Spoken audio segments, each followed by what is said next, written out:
আজকের একটা সুখ দুঃখের গল্প করব এবং এই সুখ দুঃখের গল্পের মধ্যে দিয়ে চলবে কবিতা পাঠ।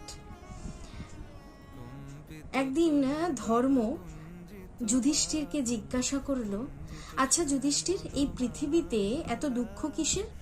যুধিষ্ঠির এই সাধারণ নিপীড়িত মানুষের কথা চিন্তা করে উত্তর দিলেন, প্রভু, এই পৃথিবীতে দুঃখ হলো মানুষের একটি জীবনের উপাদান, একে নিয়তিও বলা যেতে পারে। ধর্ম একটু অবাকই হলেন। যুধিষ্ঠির বললেন, আসলে এই পৃথিবীতে মায়ের দুই সন্তান হলো সুখ এবং দুঃখ। আমরা যেমন সুখকে ভোগ করব, ঠিক তেমনি দুঃখকেও ভোগ করে নেব। আমরা যে পরিমাণ সুখকে গ্রহণ করতে চাই, ঠিক ততটাই কিন্তু আমাদের দুঃখকে গ্রহণ করতে হবে।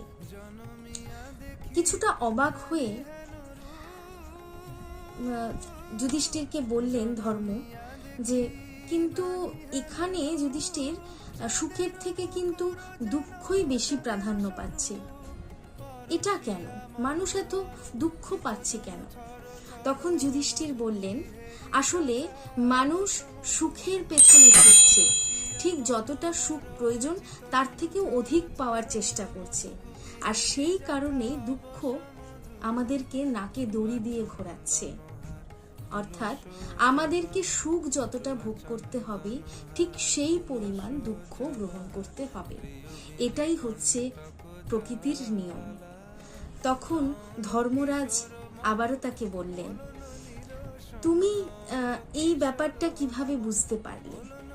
তখন যুধিষ্ঠির বললেন, আসলে আমরা যতটা না পাচ্ছি, যতটা পাওয়ার চেষ্টা করছি সুখকে, ততটা আমরা পাচ্ছি না, আর সেই কারণেই দুঃখ আমাদেরকে চেপে ধরছে।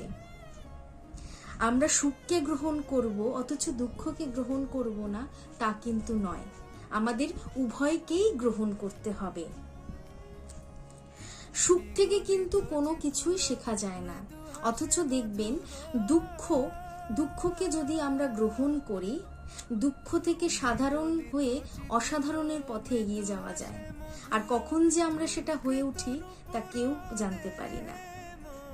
ধর্মরাজ স্থিত হলেন এবং ধর্মরাজ যুধিষ্ঠিরের কথা বিশ্বাস করলেন এবং যুধিষ্ঠিরকে বললেন, তুমি দুঃখকে গ্রহণ করে দেখিয়ে মানুষের জীবন চরিত্রকে তুমি